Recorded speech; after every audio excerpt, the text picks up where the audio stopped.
Dominus vobiscum, sequentia Sancti Evangelii secundum Lucam.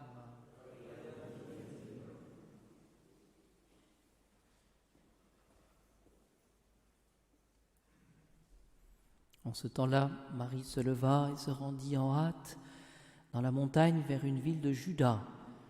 Elle entra dans la maison de Zacharie et salua Élisabeth. Et il advint, quand Élisabeth entendit la salutation de Marie, que l'enfant tressaillit dans ses entrailles. Élisabeth fut remplie de l'Esprit Saint, et dans un grand cri, elle s'exclama : « Tu es bénie entre les femmes, et le fruit de tes entrailles est béni. Comment m'est-il donné que la mère de mon Seigneur vienne à moi ? Car dès que ta salutation a retenti à mes oreilles, l'enfant a tressailli d'allégresse dans mes entrailles. Heureuse toi qui as cru que s'accompliront les choses qui te furent dites de la part du Seigneur. » Marie dit alors : « Mon âme exalte le Seigneur, et mon esprit exulte en Dieu mon Sauveur. »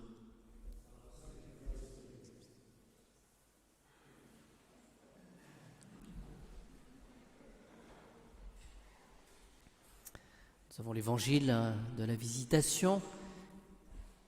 Mais auparavant, nous avons le livre d'Isaïe le prophète. Et quand nous lisons ces versets, donc chapitre 11e, « Sur lui reposera l'Esprit du Seigneur », et ensuite sont distillés « Esprit de sagesse et de discernement, esprit de conseil et de force, esprit de connaissance et de crainte du Seigneur, qui lui inspirera la crainte du Seigneur. » À quoi ça nous fait penser tout cela ? À la confirmation.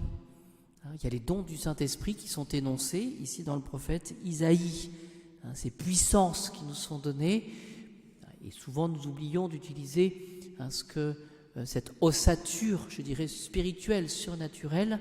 Est-ce que nous pensons à hisser la voile, par exemple, du don de force ? En ce moment, on a besoin d'être fort, on a besoin d'être courageux.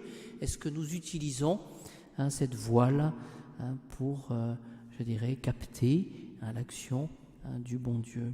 Voyez, donc esprit de sagesse, de discernement, de conseil et de force, esprit de connaissance et de crainte du Seigneur.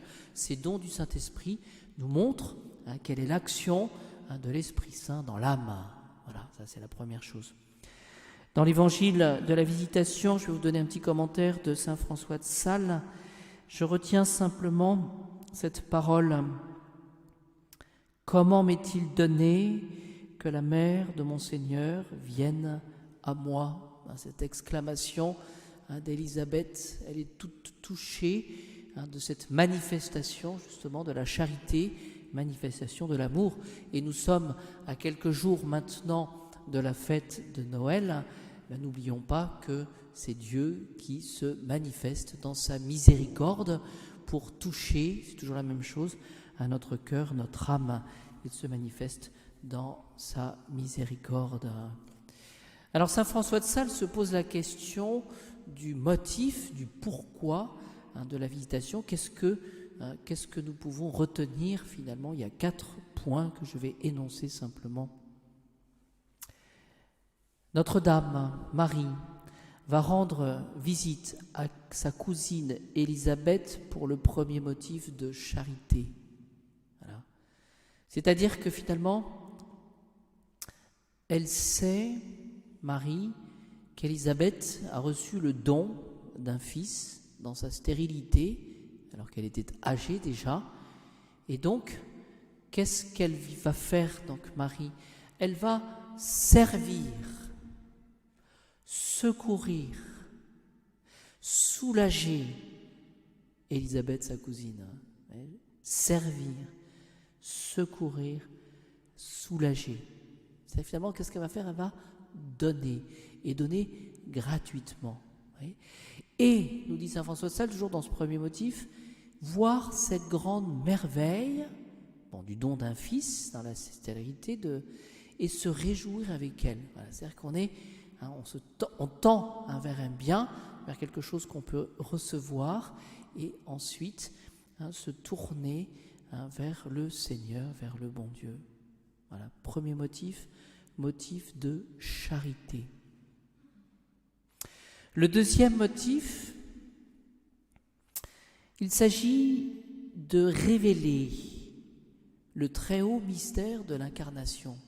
Mystère de l'incarnation, mystère de Dieu fait homme, c'est-à-dire de cet amour du bon Dieu pour sa créature, en dépit de nos faiblesses, en dépit de notre péché, d'avoir cette capacité d'épouser, d'aimer, de s'unir avec la nature humaine. Voilà, c'est quand même assez remarquable. Lorsque nous voyons quelqu'un dans la détresse, nous plutôt, lorsque nous voyons quelqu'un qui va mal, souvent le réflexe c'est de repousser, on se distancie, voilà, on repousse. Voilà. Que fait le Seigneur finalement ? Eh bien, par le mystère de l'incarnation, il épouse notre nature humaine, tout sauf le péché. Et voilà, Marie est là pour révéler ce mystère de l'incarnation. Le monde comporte le bien, mais il y a la présence aussi du mal dans le monde. Eh bien, plus que jamais, nous pouvons réfléchir à imiter Notre-Dame pour manifester justement la beauté de l'incarnation, la beauté de Noël, de cette miséricorde qui vient et qui essaie de nous tirer justement de notre néant, de notre péché. Donc, retenons pour ce deuxième motif, révéler, manifester, c'est-à-dire qu'il s'agit de porter à la connaissance. Troisième motif, il s'agit de donner, de redonner la parole à Zacharie. Zacharie, vous savez, qui, ne croyant pas à cette possibilité d'une conception dans la vieillesse et de cette action du Seigneur, finalement a péché par incrédulité. Voilà. Cette chose n'était pas possible pour les hommes, mais pas pour Dieu. Oui. Et donc, Marie vient parce qu'elle donne Jésus, elle donne Jésus sauveur, et elle va redonner finalement cette faculté, c'est Jésus guéri, de l'incrédulité finalement, Zacharie, voilà, il va lui donner la parole. Vous vous souvenez de cet épisode, voilà, quand il va écrire Jean et son nom. Voilà, c'est-à-dire que tout le monde est étonné. Théoriquement, il devait s'appeler Zacharie. Voilà. Et Jean et son nom. Et ensuite, il va retrouver la parole. Oui. Donc, ce qu'on a vu depuis le départ, c'est le motif de charité pour servir. Ensuite, révélation du mystère de l'incarnation. Ensuite, guérir l'incrédulité, notre manque de foi, finalement. Le quatrième et dernier motif, c'est que Marie va, par sa visite, être source de bénédiction pour Élisabeth. C'est tellement vrai que l'enfant va tressaillir. Jean le Baptiste va tressaillir dans le sein de sa mère.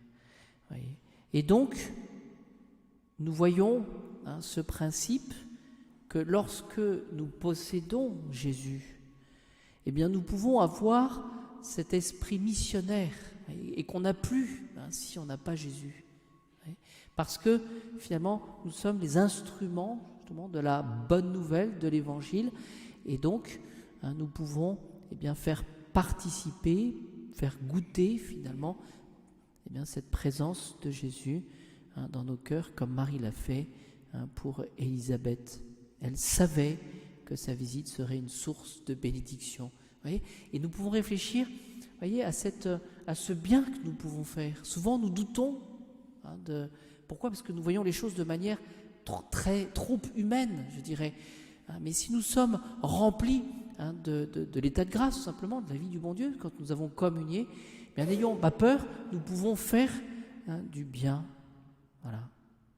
Ma conclusion, à la suite de saint François de Sales, c'est qu'il s'agit d'entrer, pour chacun de nous, par ce mystère de la visitation, dans le secret de l'action de Dieu. Jésus va commencer à être sauveur. C'est le commencement du salut. Bien, ce salut, nous y sommes tous appelés d'une manière ou d'une autre. C'est-à-dire que c'est toujours la même chose. Ce que le Seigneur nous demande, c'est de tout faire pour sauver son âme. Voilà. Est-ce qu'aujourd'hui, j'ai tout fait pour sauver mon âme? Est-ce qu'il ne me reste pas une petite chose, peut-être la communion tout simplement de ce soir, ou la bénédiction que je vais recevoir, pour entrer dans ce plan du salut de mon âme, que le Seigneur veut que je sois sauvé, et c'est cela le mystère de Noël.